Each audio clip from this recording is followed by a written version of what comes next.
वीरम् अनन्तवर्णादिदंसनसहावम् भोक्ष्यामि नियमसारम् केवली श्रुत केवली भणिदम् नमकर अनंत उत्कृष्ट दर्शन ज्ञानमय जिन वीर को कहूँ नियम सार सुकेवली श्रुत केवली पर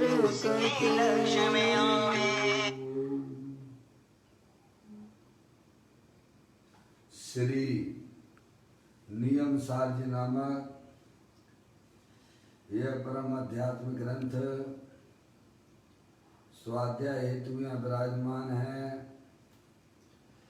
आज से 2000 वर्ष पहले इस महान पवित्र ग्रंथ की रचना कभी भी आपको अपना OTP शेयर करने आचार्य श्री कुंद कुंद देव द्वारा इसी पवित्र भूमि पर की गई। इसके टीकाकार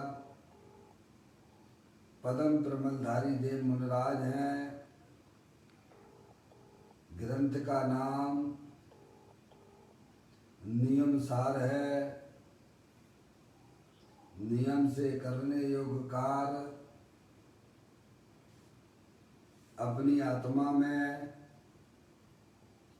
सम्यक दर्शन, सम्यक ज्ञान, सम्यक चारित्र रूपी निर्मल पर्याय, पवित्र पर्याय, मोक्ष मार्ग रूपी पर्याय प्रकट करना, क्योंकि वह पर्याय स्वयं सुख स्वरूप है और अनंत सुख का कारण भी है। अनादिकाल से हमारे आपके आत्मा में हमारा देश और पूरा विश्व आज कोविड-19 पर को अपना जानने वाली, पर को अपना मानने वाली, पर के साथ संबंध रखने वाली ऐसी मूराग देश रूपी अपवित्र रूप पर्याय प्रकट है, जो स्वयं दुख स्वरूप है और अनंत दुख का कारण भी है। ऐसी मोराग देश रूपी मलिन पर्याय का अपनी आत्मा में से उसका अभाव करना और सम्यक दर्शन ज्ञान चारित्र रूपी निर्मल पर्याय, पवित्र पर्याय, मोक्ष मार्ग रूपी पर्याय को प्रकट करना, ऐसे कार्य की प्राप्ति जिनवाणी माता के माध्यम से अपने आत्मा के स्वरूप को पहचानना, अपनी जो आत्म वस्तु है वह परद्रव, प्रभाव और पर्याय से विभिन्न अखंड ज्ञान ज्योति स्वरूप है। ऐसी ज्ञायक प्रभु परमात्मा का माँ जनवाणी माता के माध्यम से उसका परिचय करना, तत्पश्चात शरीर रागादि की रुचि छोड़कर अंतरोन्मुखी उपयोग के द्वारा अपने ज्ञायक प्रभु परमात्मा में अपनापन स्थापित करना, उसी को निज रूप से जानना और उसमें ही अपनी वर्तमान पर्याय को मग्न कराना, उसे ही अत्यंत परमात्मा धर्म कहते हैं। उसकी चर्चा आचार्य भगवंतों ने, मुनिराजों ने एक एक गाथा और कलश के माध्यम से हमें अपने आत्मा के स्वरूप को समझाया है। यहाँ पर श्री नियम सार जी का 5वां अधिकार की चर्चा चल रही है, जिसका नाम है परमार्थ प्रतिक्रमण अधिकार। परमार्थ यानी वास्तव में, प्रतिक्रमण यानी अपने गायक प्रभु परमात्मा में मग्न रहना। जो पर्याय अपने परद्रव प्रभाव और पर्याय का लक्ष्य छोड़ के अंतरोन्मुखी उपयोग के द्वारा अपने गायक प्रभु परमात्मा में रमण करती है, उसे अरियंत परमात्मा परमार्थ प्रतिक्रमण कहते हैं। उसकी चर्चा यहाँ चल रही है। 85 नंबर की गाथा पढ़ने के बाद यहाँ पर 113वें नंबर का कलश हम आप यहाँ स्वाध्याय उसका कर रहे हैं। कलश का पहले पाठ कर लेते हैं, फिर उसके भाव को अपन आप सब समझेंगे।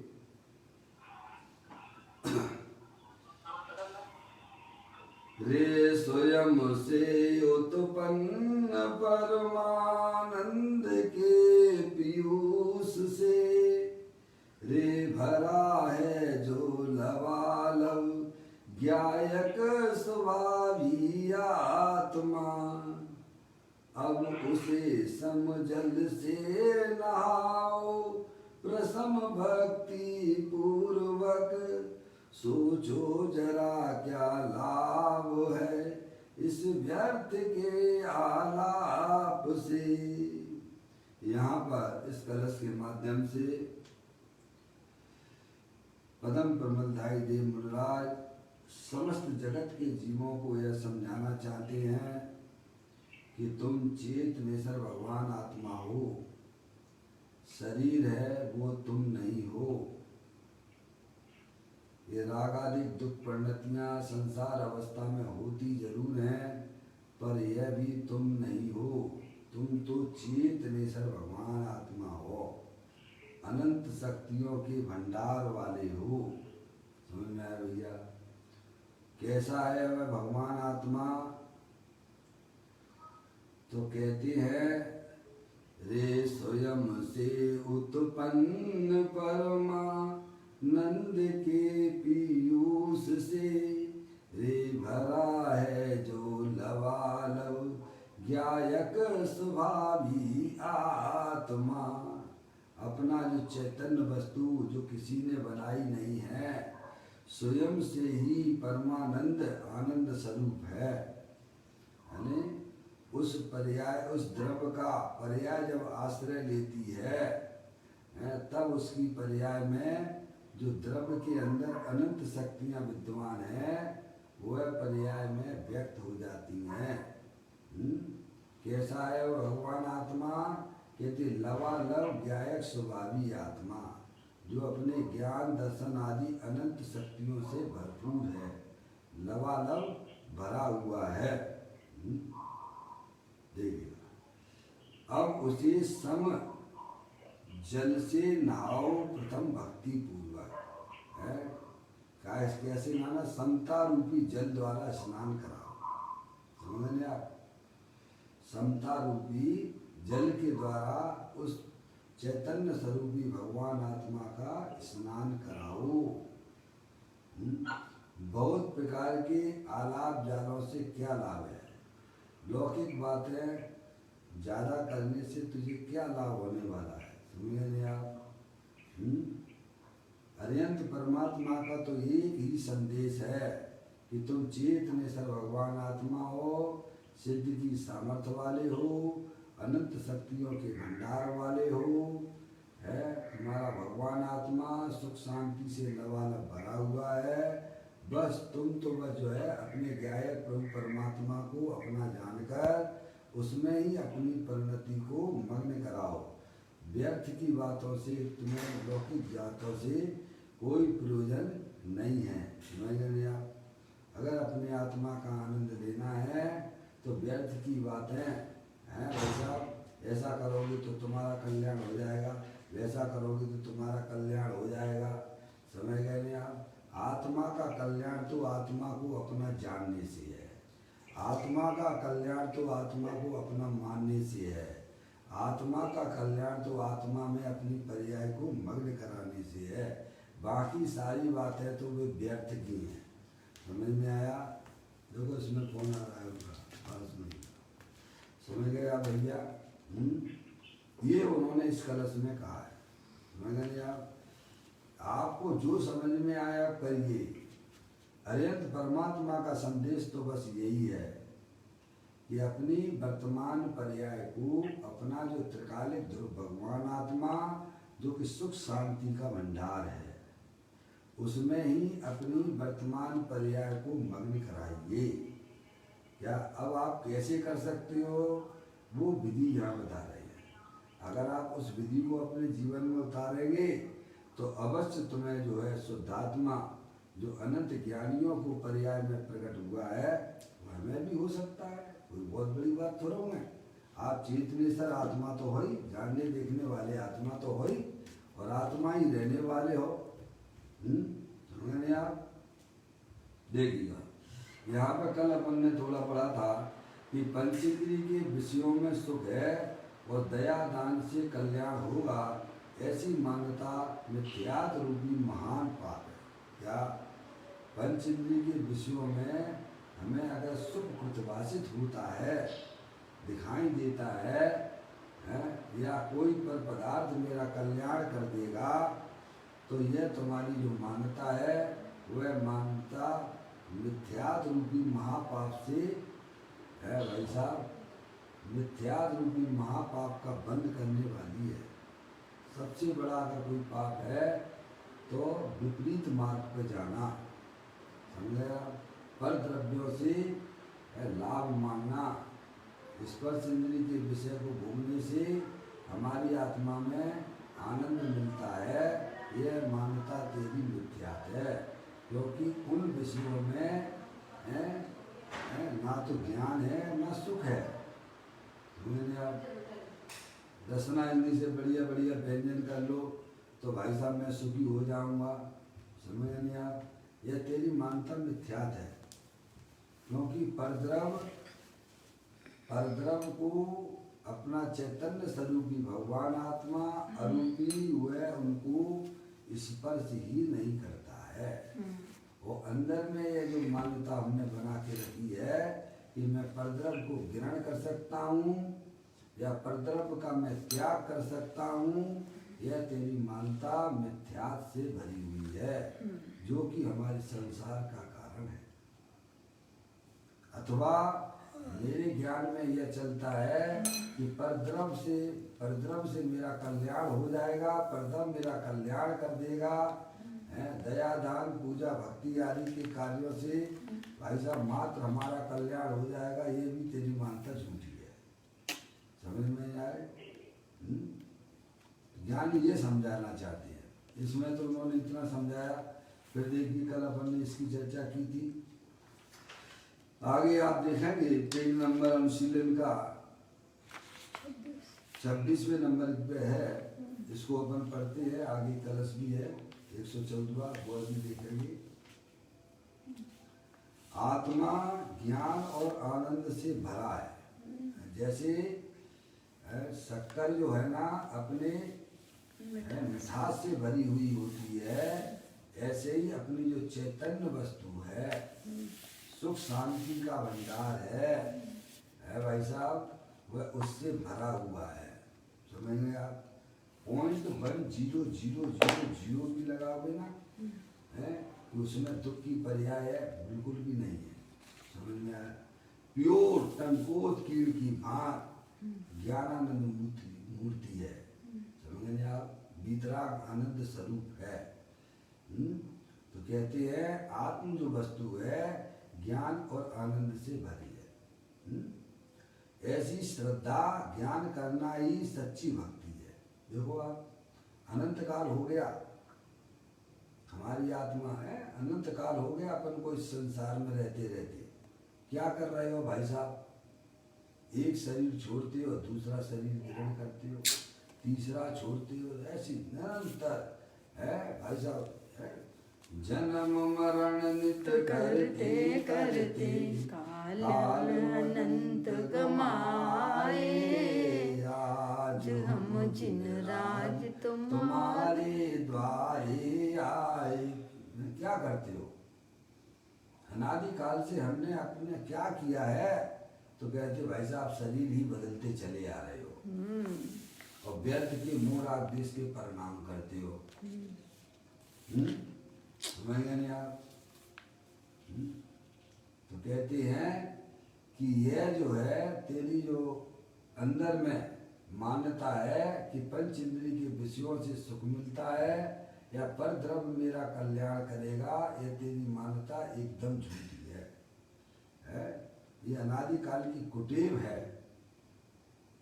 क्योंकि आत्म वस्तु जो है वह सुख शांति के भंडार वाली है। 24 घंटा हम क्या सोचते हैं कहाँ से सुख मिलेगा? रुपया पैसा खूब इकट्ठा कर लो भाई साहब, दूसरे को खुश कर लो, तो क्या मिल जाएगा? तुम्हें क्या मिल जाएगा भाई साहब? कभी हम इन बातों पर विचार तक नहीं करते हैं। सही बात है। समझ में आई? 24 घंटा हमारा ज्ञान, हमारा दर्शन, हमारा चारित्र, हमारा दीन दूसरों के लिए लगा रहता है। कभी भी हम ये पहचान ही नहीं पाते कि मैं कौन हूँ।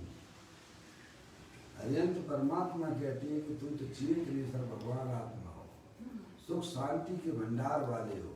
ऐसा तुम अपनी ज्ञान करो, श्रद्धान करो। क्या करो?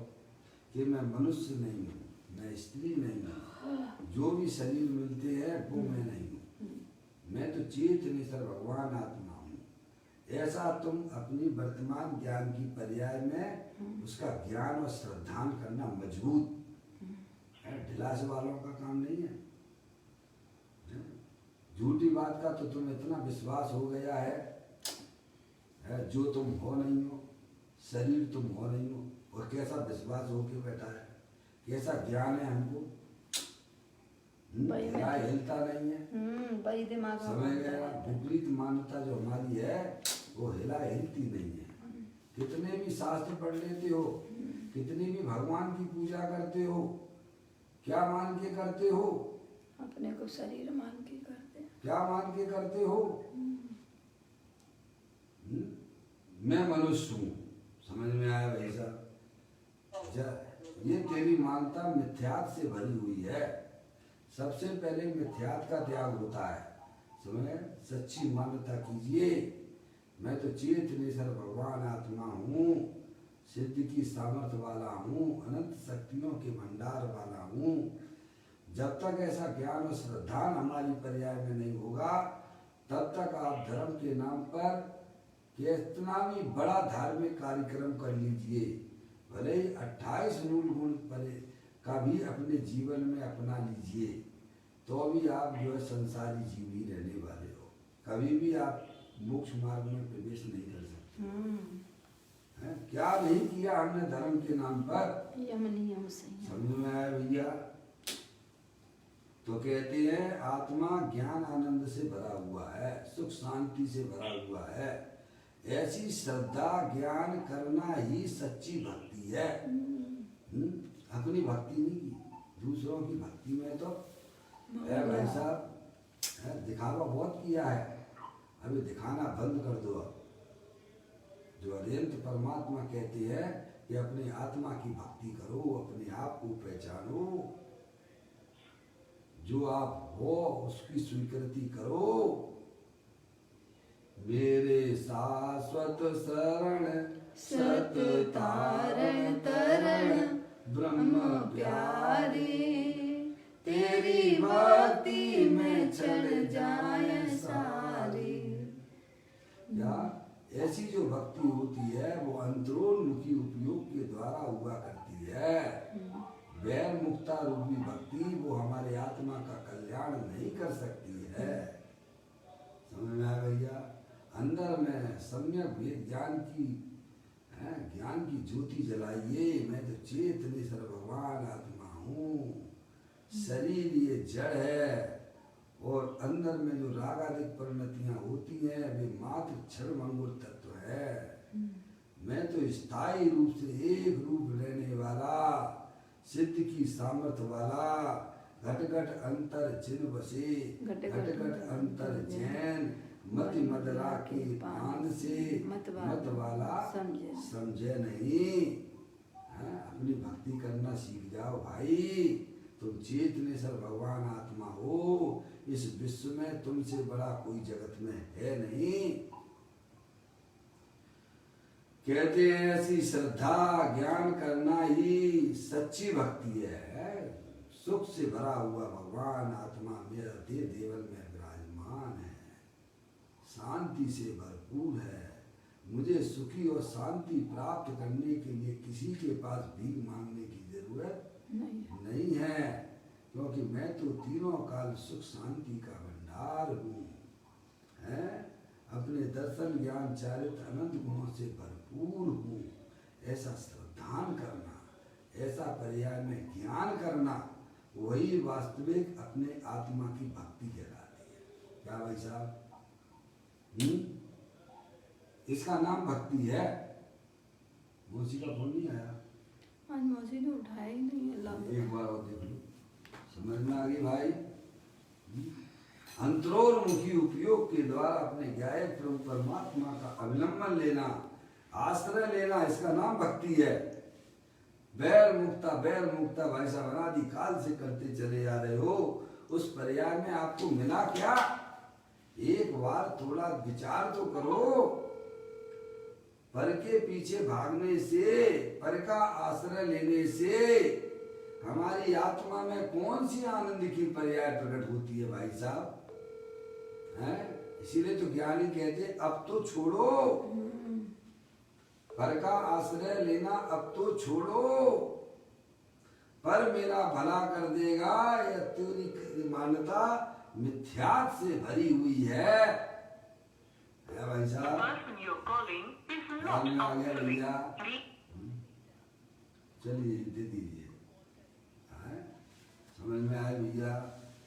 यह यहाँ समझाया जा रहा है। अनंत परमात्मा हमको यह समझाते हैं कि प्रत्येक आत्मा सुख शांति का भंडार है, अपने ज्ञान दर्शन आदि अनंत गुणों से भरपूर है, लबालब भरा हुआ है। तुम ऐसी अपने ज्ञान की पर्याय में भाई साहब क्या करो? उसका ज्ञान करो और उसका श्रद्धान करो। दुनिया भर के भगवानों को नमस्कार करते हो, जयकारा बोलते हो, कभी कभी अपने आत्मा की भी जयकारा बोल दिया करो ना भाई साहब। अगर तुम ना होते तो दूसरे भगवानों को कौन जानता? सही बात है भाई साहब। जानने वाले ही नहीं होता। जानने वाले की जयकारा नहीं बोलते हो। दूसरे पर परमात्मा की जयकारा बोलने में तुम्हें कोई ज्यादा लाभ होने वाला नहीं है। समझ में आया भाई साहब? तो थोड़ा तो लाभ होगा ना प्रभु? अरे बिल्कुल लाभ नहीं होगा। समझ में आया भाई साहब?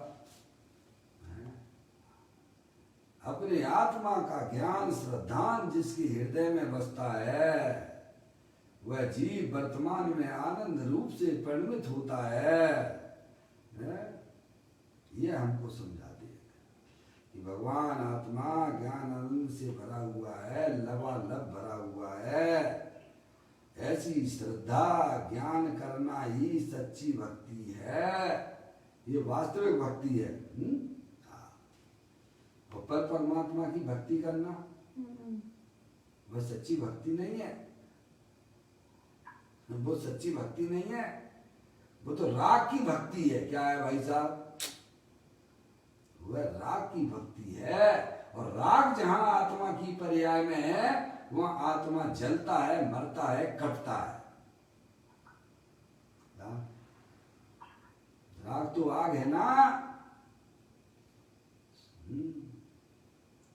आप बोलते हो छेड़ाला में पंडित दौलत राम जी ने कहा है, राग राग दय सदा ताते समामृत से ये चिर भजे विषय कसाय त्याग निज पद दीजिए। किसी भी ज्ञानी के पास चले जाइए, आपको वो यही कहेंगे।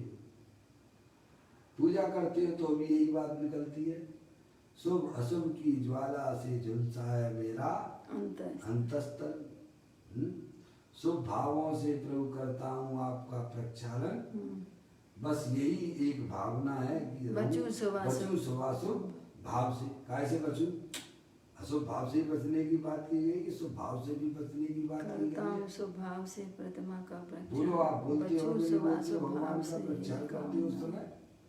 बचूं शुभाशुभ भाव से, ऐसा तो नहीं लिखा कहीं कि बचूं अशुभ भाव से। दोनों से बचने की बात की गई है ना। समझ में आया भैया?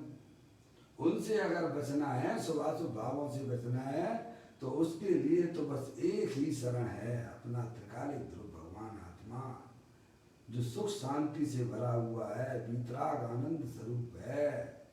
पर्याय उसका ज्ञान करे, पर्याय उसका श्रद्धान करे। मैं तो स्त्री नहीं हूँ, पुरुष नहीं हूँ, मैं शरीर वाला नहीं हूँ, मैं तो चेतनेश्वर भगवान आत्मा हूँ, वीतराग आनंद स्वरूप हूँ। ये रागादिक परिणतियाँ भी संसार अवस्था में होती दिखती जरूर हैं, पर यह भी मेरा स्वरूप नहीं है। ऐसी भक्ति करो ना भाई साहब। ऐसी भक्ति करने में आपका क्या जाता है? कहते हैं कि आत्मा ज्ञान और आनंद से भरा है। ऐसी श्रद्धा ज्ञान करना ही सच्ची भक्ति है। इस प्रकार पुण्य पाप की रुचि छोड़कर तथा शरीर का स्वामीपना छोड़कर आत्मा आनंद कंद है। क्या कहा? जैसे शकरकंद होता है ना,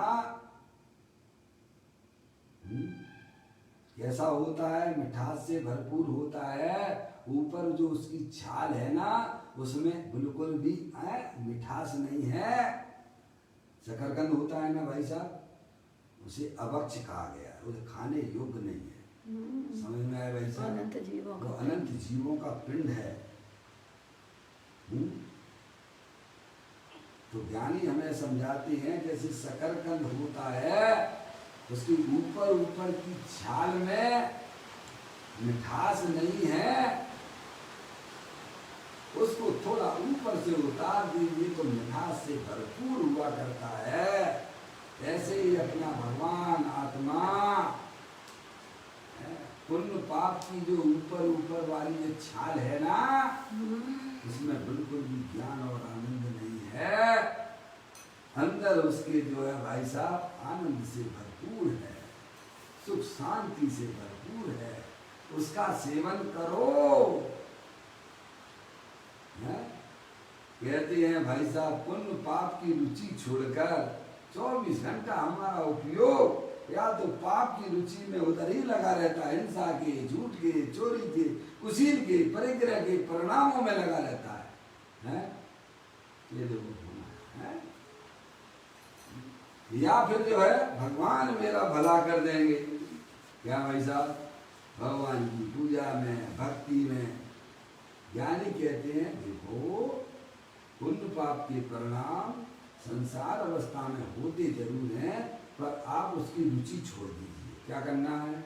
सर्वप्रथम क्या छोड़ देना चाहिए कि मेरा कल्याण तो मेरे आत्मा से होगा, वैर मुक्ता से हमारा कल्याण होने वाला नहीं है। सर्वप्रथम रुचि छूटती है पुण्य पाप की, है भाई साहब? आगे समय में जिन पुण्य पाप नहीं कीना, आत्म अनुभव चित धीना, तिन्हि विधि आवत रोके, संबर लहे सुख अवलोके। क्या? सर्वप्रथम पुण्य पाप की रुचि छोड़िए। पुण्य पाप के परिणाम हमारे आत्मघाती परिणाम है, इनकी रुचि छोड़ना सर्वप्रथम। और फिर जो है थोड़े से पुण्य पाप के परिणाम भूमिका अनुसार रह जाते हैं, वे भी फिर निकल जाते हैं, चिंता मत करना। आगे बात समझ। कहते हैं पुण्य पाप की रुचि छोड़कर, क्या ये रुचि छोड़ने की बात की गई है ना? राग तो जो है राग तो अत्यंत परमात्मा की पर्याय में छूटता जाके संपूर्ण राग जो छूटता है वह भाई साहब अपनी आत्मा की साधना और आराधना होने पर वह राग भी चला जाता है और पूर्ण वीतराग दशा प्रकट हो जाती है। समझ रहे हैं आप? जिसके कारण से हमारा आत्मा बैरमुखी हो रहा है पुण्य पाप की रुचि के कारण से। पहले वस्तु स्वरूप का यथार्थ ज्ञान कीजिए कि मैं चेतनेश्वर भगवान आत्मा हूं, तो फिर राग में रुकावट आ जाती है। क्या है? समझ में आया? जो उपयोग पर द्रव प्रभाव की तरफ भाग रहा था, उस पर्याय में वस्तु स्वरूप का यथार्थ ज्ञान हो गया तो वह भाई साहब पुण्य पाप की रुचि छूट जाती है और अपने चेतनेश्वर भगवान आत्मा के पास वह पर्याय आ जाती है। ये कहते हैं। इस प्रकार पुण्य पाप की रुचि छोड़कर तथा शरीर का स्वामीपना छोड़कर, क्या भाई साहब, मैं मनुष्य नहीं हूँ, मैं स्त्री नहीं हूँ, मैं चेतनेश्वर भगवान आत्मा हूँ, ये सर्वप्रथम ये काम करना चाहिए। समझ गए आप? मैं तो चेतनेश्वर भगवान आत्मा हूँ, हैं? शरीर का स्वामी तो पुद्गल जड़ है। कौन है उसका स्वामी? अनंत पुद्गल परमाणु है, वे उसके स्वामी हैं। मैं क्यों जड़ का स्वामी बनूं? मैं हो भी नहीं सकता हूँ। भले ही आप खूब अपने आप को शरीर उसका मालिक मानते रहिए, तो क्या आप हो गए? क्या आप अरे हो गए हो? क्या हो जाते तो समझ में आता कि भाई साहब आप मालिक बन गए हो। है ज्ञानी हमें समझाते हैं सर्वप्रथम पुण्य पाप की रुचि छोड़कर शरीर का स्वामी मैं शरीर वाला हूँ, यह तेरी मान्यता अनंत संसार को करने वाली है। इसलिए सर्वप्रथम सम्यक भेद ज्ञान के द्वारा पुण्य पाप की रुचि और शरीर का मालिक मैं नहीं हूँ, मैं तो अनंत शक्तियों के भंडार वाला ज्ञायक प्रभु परमात्मा हूँ। समझे? ऐसी अपनी पर्याय में मान्यता बनाइए। ये आत्मा के लिए हितकारी बात है। ये कहते हैं आत्मा ज्ञान और आनंद से भरा है, ऐसी श्रद्धा ज्ञान करना ही सच्ची भक्ति है। इस प्रकार पुण्य पाप की रुचि छोड़कर तथा शरीर का स्वामीपना छोड़कर आत्मा आनंद कंद है। समझ गए आप? ऐसा अपना आत्मा अनादि अनंत बना हुआ है, किसी ने उसे बनाया नहीं है। आनंद कंद है। ऐसी श्रद्धा ज्ञान और रमणता करने पर अपनी पर्याय में शांति प्रकट होती है। लो क्या भाई साहब, ऐसे आपको शांति मिलेगी। निरंतर अपन शांति को ढूंढते रहते हैं, सुख को ढूंढते रहते हैं। बताओ आपको मिली हो तो बताइए आप। यही प्रयास अगर आप अंतरोन्मुखी उपयोग के द्वारा करोगे तो भाई साहब आपकी पर्याय में ना शांति और आनंद की पर्याय प्रकट हो जाए तो केवली परमात्मा कहते हैं तो तुम मेरे पास में चले आना। उनकी बात पे विश्वास तो करो।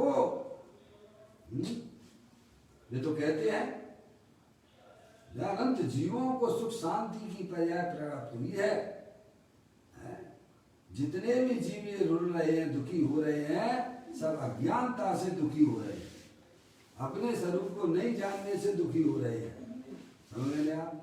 जिन्हें अपनी पर्याय में सुख शांति चाहिए उन्हें अनंत भगवान के द्वारा बताया गया तत्व का ज्ञान दान करके अंतरोन्मुखी उपयोग के द्वारा अपने ज्ञायक परमात्मा का अवलंबन आश्रय लेना चाहिए। और ना सुख शांति मिले तो प्रभु कहते तुम मेरे पास में आ जाना, लेकिन तुम चलो ही नहीं, मानो ही नहीं। अनादिकाल से क्या कर रहे हैं? यही तो कर रहे हैं ना, पंच परमेष्टि की बातों का विश्वास नहीं करते हो। मोही अज्ञानी जीवों की बातों का इतना विश्वास कर लेते हो भाई साहब कि वो प्रतीति हमें छूटती ही नहीं है। ऐसा लगता है कि हाँ वास्तव में सही कह रहा है। समझे ना? लेकिन ये कभी हमारी आत्मा में शांति आई क्या? निराकुलता रूप पर्याय आई है क्या? नहीं आई। भिखारियों जैसे घूमते फिरते हो। है स्पर्श इंद्री से सुख मिल जाए, रसना इंद्री से सुख मिल जाए, है भाई साहब, चक्षु इंद्री से सुख मिल जाए, लगे रहते हो मोबाइल टीवी में। समझ में आए? कर्ण इंद्री से बढ़िया बढ़िया राग देश की बातें सुनते रहते हो। वितराग तत्व तो सुनो ना प्रभु, जो हमारे कल्याण का कारण होती है। कितने बड़े मुश्किल से इन इंद्रियों का, पंच इंद्रियों मन का मिलना होता है। हम व्यर्थ में ही बहिर्मुख होकर इनकी उपलब्धियों को भी व्यर्थ कर रहे हैं। इनका सदुपयोग करना हमारे जीवन में आना चाहिए। कहते हैं ऐसी श्रद्धा, ज्ञान और रमणता करने पर अपनी पर्याय में शांति प्रकट होती है। आप उसके आनंद को स्वयं में भी चखोगे। किसी दूसरे से पूछने की जरूरत नहीं पड़ेगी कि भाई साहब मेरी पर्याय में आनंद आया कि नहीं आया है। अरे आपकी पर्याय ने आपने क्या है, प्रभु परमात्मा जो सुख शांति का भंडार 24 घंटा विराजमान है, आपने उसका आश्रय लिए हुए हो। अब क्या किसी से पूछने की जरूरत है कि साहब मैं सम्य दृष्टि हूँ कि मिथ्या दृष्टि हूँ। दूसरा तुम्हें कह भी देगा तो क्या तुम्हारा भाव का अभाव हो जाएगा क्या? यहाँ तो वस्तु स्वरूप की चलती है, किसी की कहने की बातें नहीं चलती हैं। इसलिए कहने पर, दूसरे के कहने पर भाई साहब अपने आप को ज्ञानी मत समझ लेना, फिर दोबारा ठगाए जाओगे। जब तक पर्याय का मुख अपने ज्ञाय प्रभु परमात्मा की तरफ नहीं जाता है, तब तक आत्मा की पर्याय में कभी भी सुख शांति रूपी पर्याय प्रकट नहीं हो सकती है भाई साहब। ऐसी कोई बात अरिहंत परमात्मा की दिव्य ध्वनि में आई है। अगर तुम्हें सुख शांति चाहिए, निराकुलता रूप पर्याय चाहिए, तो अपना चेतनेश्वर भगवान आत्मा तीनों काल शरीर रागादिक से भिन्न अखंड ज्ञान ज्योति स्वरूप है। बस उसका आश्रय लोगे तो द्रव्य के अंदर जो अनंत शक्तियां, जो अनंत सुख, अनंत वीर, अनंत ज्ञान भरा हुआ है, उनकी प्रकटता आपकी पर्याय में हो जाएगी। है भाई साहब, डॉक्टर साहब, अजय भैया डॉक्टर साहब हैं।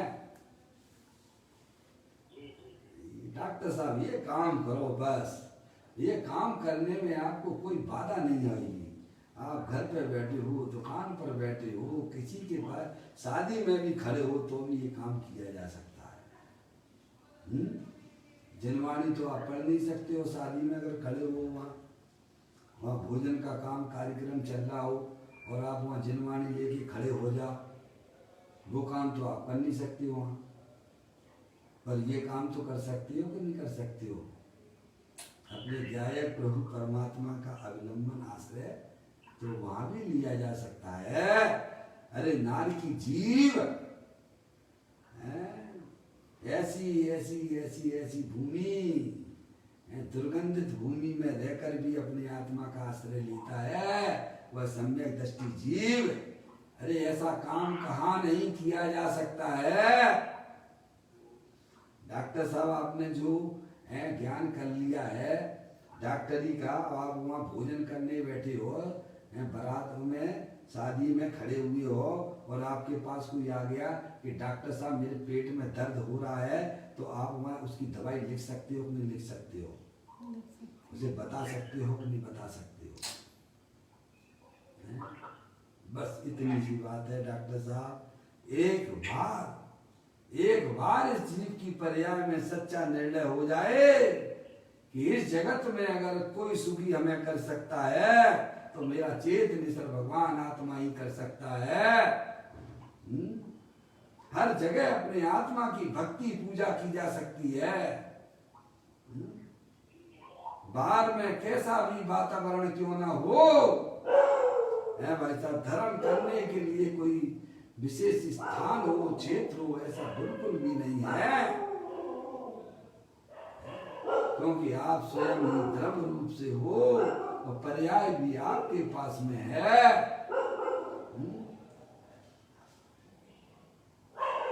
ज्ञानी हमें समझाते हैं ऐसे भगवान आत्मा की श्रद्धा, ज्ञान और रमणता करने पर अपनी पर्याय में शांति प्रकट होती है। ये है ये अरिहंत परमात्मा ये कहते हैं, तुम्हें जो करना हो करो, हम तुम्हें बिल्कुल नहीं रोकते हैं, लेकिन पर्याय में अतीन्द्रिय आनंद की प्राप्ति अवश्य कर लेना। समझ में आया भाई साहब? ये काम अगर जीवन में नहीं किया तो भाई साहब मनुष्य पर्याय जैसी प्राप्त हुई और वैसी ही चली गई, पता नहीं हमारे आत्मा फिर कहाँ जाएगा। अरे अपने आत्मा के ऊपर भाई साहब दया करो, ऐसा चेतने सर भगवान आत्मा भाई साहब आप स्वयं हो। एक बार है कि हकार करने पर पर्याय में होने वाले दुख की पर्याय विलय को प्राप्त हो जाती हैं, ऐसा चेतने सर भगवान आत्मा।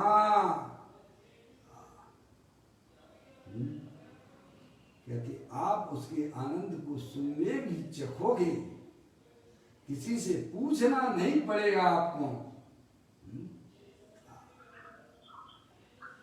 ऐसी श्रद्धा ज्ञान और रमणता करने पर अपनी पर्याय में, किसमें? द्रव्य तो ज्ञानानंद स्वरूप है ही डॉक्टर साहब, आपको कहीं से लाना नहीं है, आप स्वयं भी हो। पर्याय में सुख शांति चाहिए तो इस विधि को अपने जीवन में अपना लीजिए। क्या भाई साहब? अजय भैया, कितने भी बैर मुखी होकर संयोगों को इकट्ठा करो तो भी तुम्हारी पर्याय में सुख शांति प्राप्त होने वाली नहीं है। वही हो तो बताइए आप। उपाय नहीं है, उपाय कर लो। ज्ञानी कहते हैं एक बार तू अपने आत्मा को जान ले कि मैं तो चेतनेश्वर भगवान आत्मा हूँ, शरीर रागादिक से भिन्न अखंड ज्ञान ज्योति स्वरूप हूँ। ऐसा ज्ञान श्रद्धान और पर्याय में जो रमणता द्रव्य के सन्मुख हो रही है वह केवल ज्ञान रूपी पर्याय को प्राप्त कराने वाली है। अल्प काल में उस ज्ञानी जीव की पर्याय में केवल ज्ञान और मोक्ष की पर्याय आने वाली है। ये काम करो भाई। नरभव मिला है मैं अपूर्व कार्य करूंगा, पाया है जिन शासन भव का अभाव करूंगा, है सम्यक निश्चय सम्यक निश्चय। अरे कितने भवों के बाद हमें यह जैन कुल मिला। अरिहंत परमात्मा का समागम हमें प्राप्त हुआ।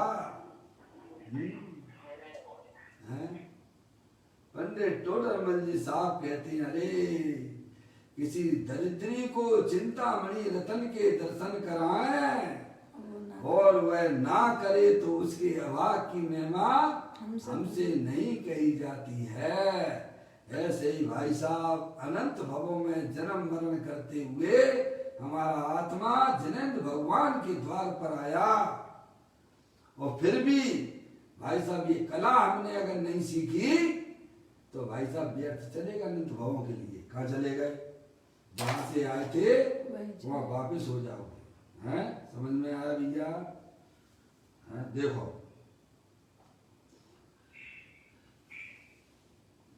कहते हैं ऐसी श्रद्धा ज्ञान और रमणता करने पर अपनी पर्याय में शांति प्रकट होगी। आपको किसी से पूछना नहीं पड़ेगा।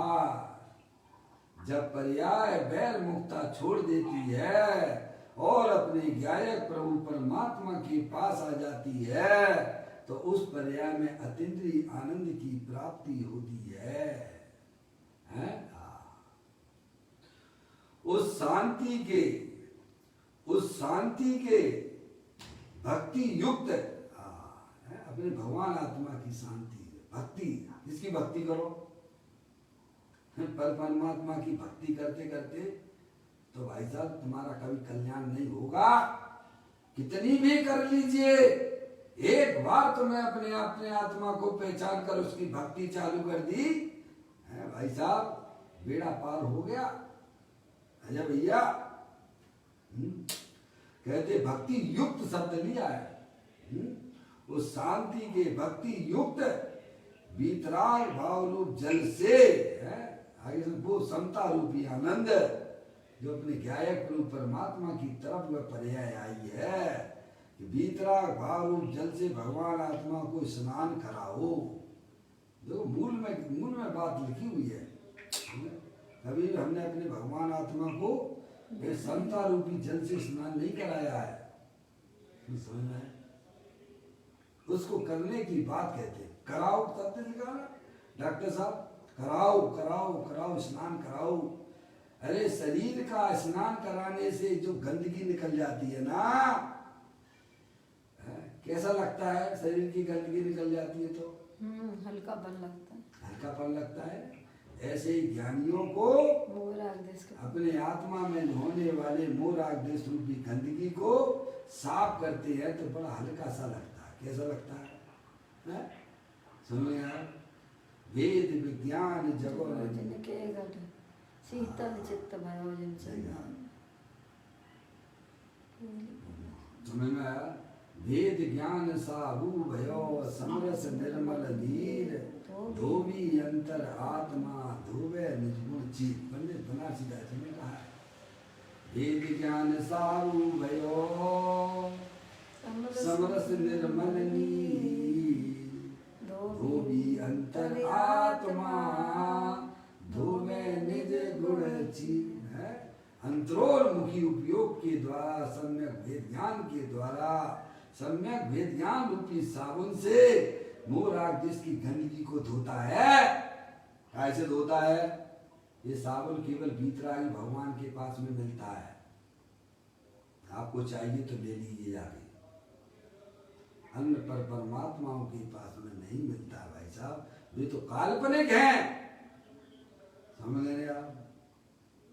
वेद ज्ञान रूपी साबुन चाहिए तो अत्यंत परमात्मा के पास में आइए और ले जाइए। निरंतर अपने मोराग देश रूपी गंदगी को धोते रहिए आप और अपने आनंद को अंदर में बढ़ाते रहिएगा। समझ में आया?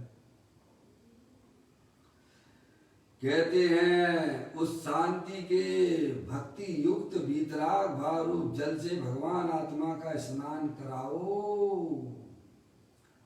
जिससे मिथ्यात और अवरत के परिणाम उत्पन्न ही ना होवे। क्या समझ रहे आप? मिथ्यात विपरीत मान्यता है और जो असंयम के परिणाम है भाई साहब कभी उत्पन्न नहीं होंगे। ऐसा गजब का काम होता है। अपने आत्मा की स्वीकृति मात्र में इतना काम तो हो ही जाता है कि मिथ्यात चला जाता है और अवरत के परिणाम भी दूर भाग जाते हैं। समझ में आया? कहते हैं ज्ञान और आनंद शक्ति अंदर भरी है। कहाँ भरी है? और हम कहाँ ढूंढते फिरते हैं? कहाँ भरी कहाँ है? अरे स्वयं ज्ञान आनंद स्वरूप है भाई। स्वीकृति नहीं करता है, इसीलिए ऐसा लगता है कि भाई साहब बाहर में बाहर में बाहर में।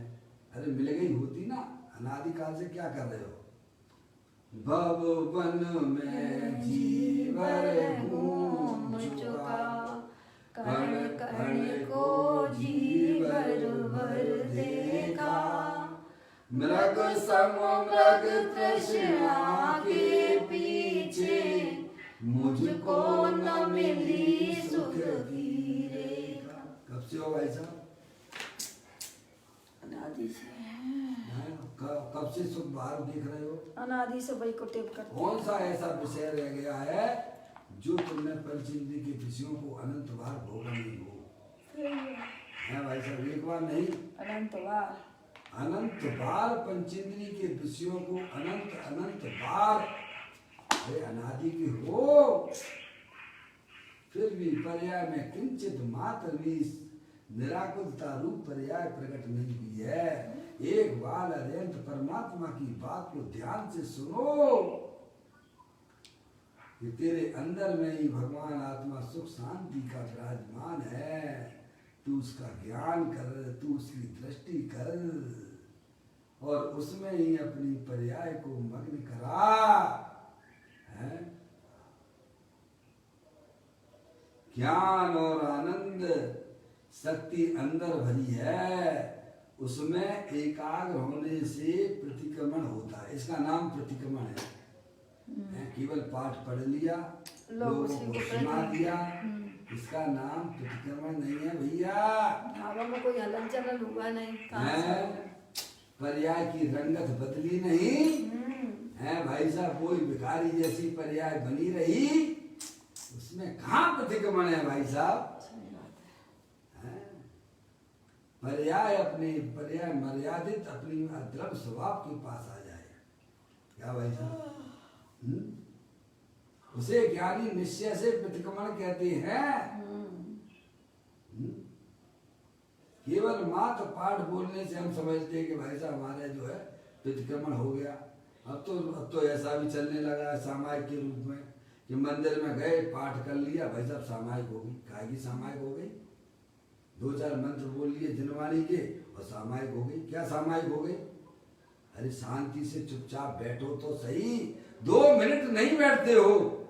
बैठोगे तो नमोकार मंत्र लेकर बैठोगे, बैठोगे तो भगवान के पाठ बोलते रहोगे और मान लोगे सामायिक हो गई सामायिक, भ्रम हो गया। पर्याय अपने ज्ञाय प्रभु परमात्मा की तरफ गई नहीं और सामायिक तुम्हारी कैसे होगी भाई? समता स्वभाव के से होती समझ में आया? एक हमारे, मैं उनका नाम नहीं लूंगा, अब वो दुनिया में नहीं है, सामायिक करते थे, बैठते थे तब तो सीधे बैठते थे और फिर इतना झुक जाते थे कि उनका मस्तिष्क जो है पैरों पर लग जाता था, इतने झुक जाते थे। तो सामायिक हो रही है क्या? भ्रम है, भ्रम। डॉक्टर साहब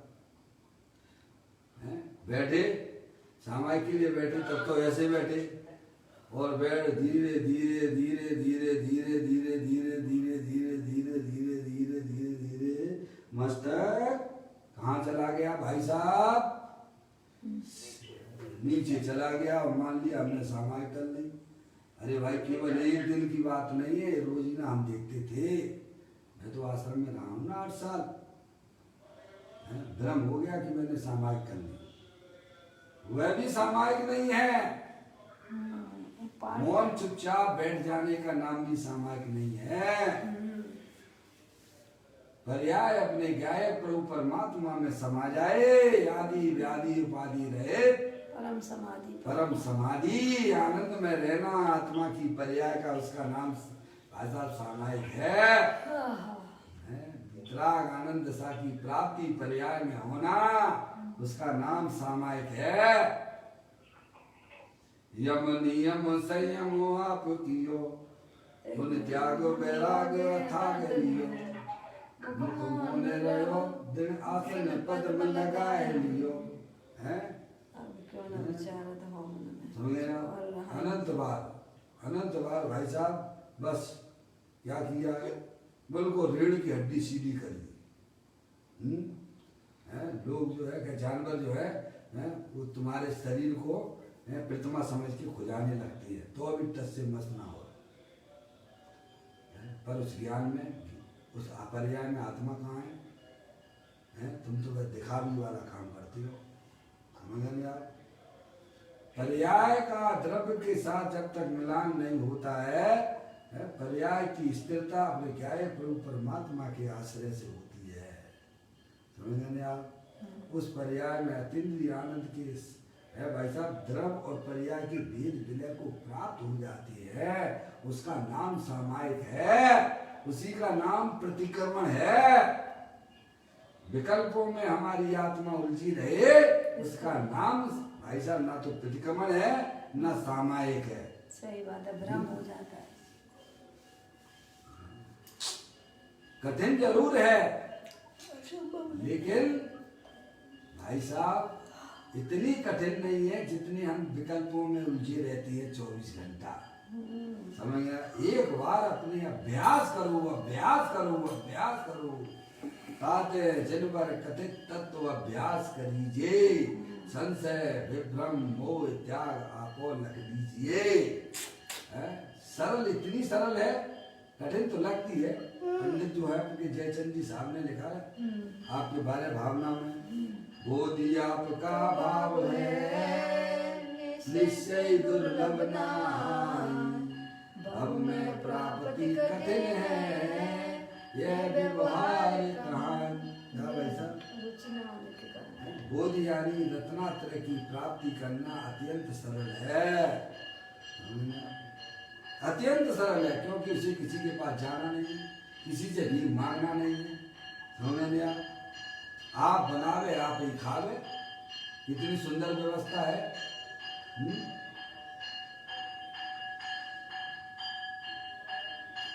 कहते हैं यहाँ पर ज्ञान और आनंद शक्ति अंदर भरी है, उसमें एकाग्र होने से प्रतिक्रमण होता है। इसका नाम प्रतिक्रमण है। अपनी पर्याय को समझ परद्रव प्रभाव और पर्याय से भी विमुख करते हुए अपने ज्ञायक प्रभु परमात्मा के सन्मुख करना, उसी का नाम वास्तविक प्रतिक्रमण है। समझ में आएगी भैया? केवल मात्र पाठ बोलने का नाम प्रतिक्रमण नहीं है। वो स्वभाव तो हो सकता है, वो भी कोई गारंटी नहीं है। उस स्वभाव में भी कोई गारंटी नहीं है डॉक्टर साहब कि आपका इंटेंशन क्या है ना भैया। इसलिए उसकी गारंटी भी नहीं ली जा सकती कि वह स्वभाव तो है कि नहीं है, उसकी कोई गारंटी नहीं है। पर इसकी गारंटी है कि आपकी पर्याय में अतीन्द्रिय आनंद प्राप्त होने की गारंटी है। इसको धर्म की गारंटी का है। कहते हैं ज्ञान और आनंद शक्ति अंदर भरी है, उसमें एकाग्र होने से, अपने गायक प्रभु परमात्मा में एकाग्र होने से प्रतिक्रमण होता है। भाषा अथवा रागादि बाह्य लौकिक आलाप जालों से प्रयोजन नहीं सदता। समझ में आया भैया? भाषा बोल ली भाई साहब, पाठ पढ़ लिया है, सुना दिया लोगों को, भाई साहब हो गए हमारे। ये सब जो बातें छोड़ दीजिएगा, है नहीं? इनसे कोई आत्मा का प्रयोजन की सिद्धि होने वाली नहीं है। क्यों भाई साहब, आप भाषा नहीं बोलो डॉक्टर साहब तो आपकी क्या प्रतिक्रमण नहीं हो सकता है? क्या आपकी सामायिक नहीं हो सकती है? पाठ नहीं बोलो तो सामायिक नहीं हो सकती है? हैं भाई साहब? तो कहते हैं भाषा अथवा रागादि में भाई साहब स्वभाव ले लेना यहाँ पर तुम्हें। रागादि बाह्य लौकिक आलाप जालों से प्रयोजन नहीं सदता। वैर मुक्ता से हमारे आत्मा में आनंद की प्राप्ति नहीं होती है, वो ये कह रहे हैं। इसीलिए ये आलाप है, इन सबको जो है भाई साहब तिलांजलि दे दीजिएगा, इनका लक्ष्य छोड़ दिएगा। ये तो होती है भाषा वर्णा अपना काम करती है, अंदर के रागादिक परिणाम अपना काम करते हो। तुम तो चेतनेश्वर भगवान आत्मा हो ना, तुम रागादिक के करने वाले हो ना भाषा के करने वाले हो, तुम तो चेतनेश्वर ज्ञाता दृष्टा पुरुष हो। हमें ऐसा ज्ञान श्रद्धा हमारे पास में होना चाहिए। अब देखिएगा कलश का जो अंतिम पड़ाव पे आए अपन, उक्त संपूर्ण कथन का तात्पर्य यह है। अब ये जो है डॉक्टर साहब की एक विशेष बात है, डॉक्टर भाले जी साहब की अनुशीलन लिखने की है।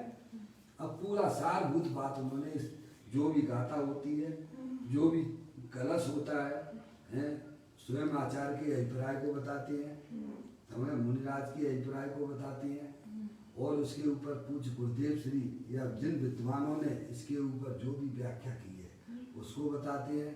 फिर अंतिम में कह देते भाई साहब ये जानने के बाद कहते हैं उक्त संपूर्ण कथन का तात्पर्य यह है कि स्वभाव पूर्वक शुभ वचनों रूप व्यवहार प्रतिक्रमण से कोई विशेष लाभ होने वाला नहीं है।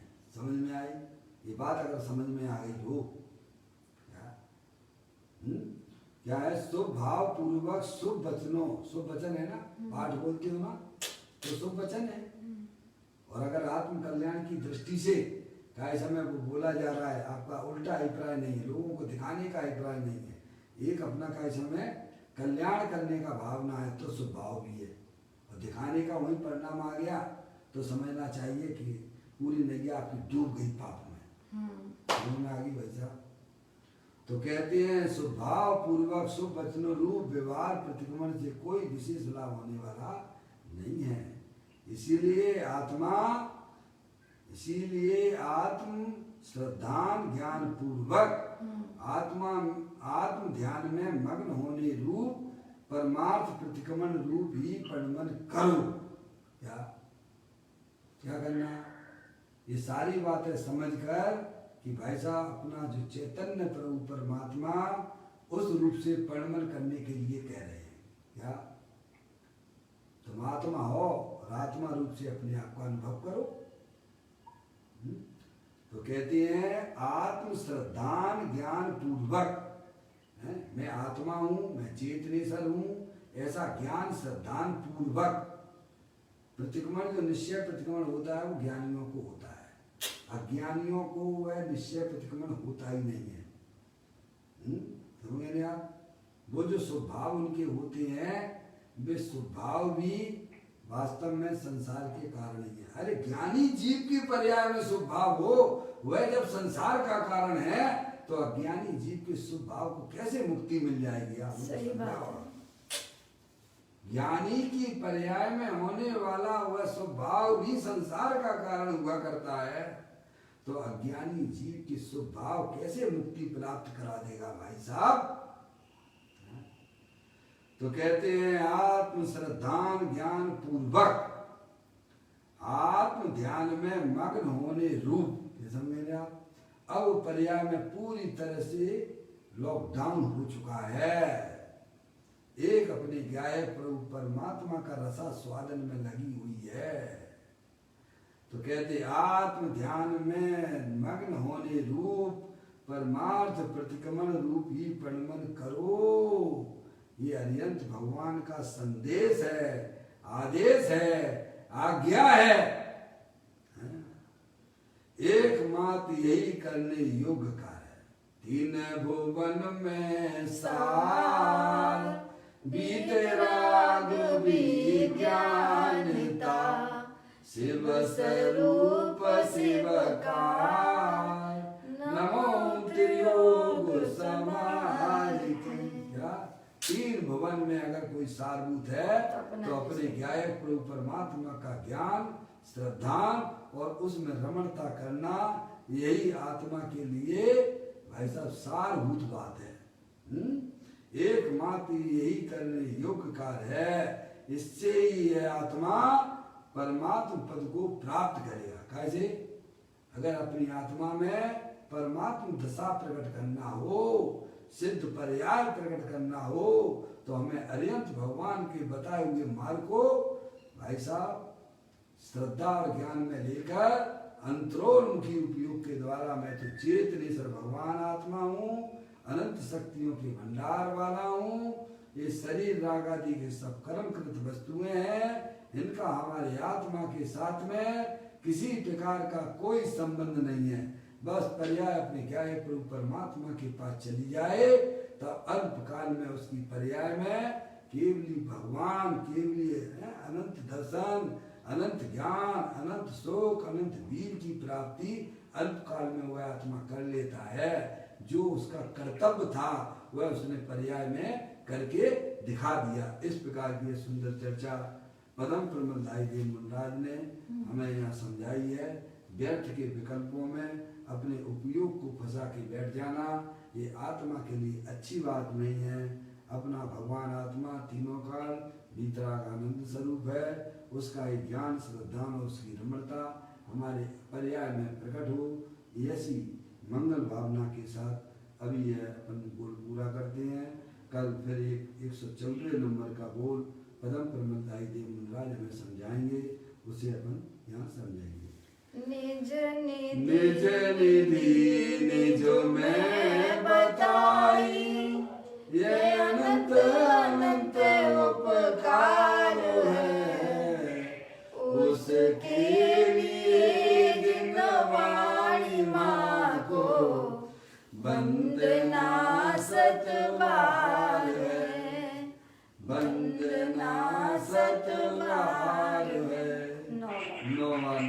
per month?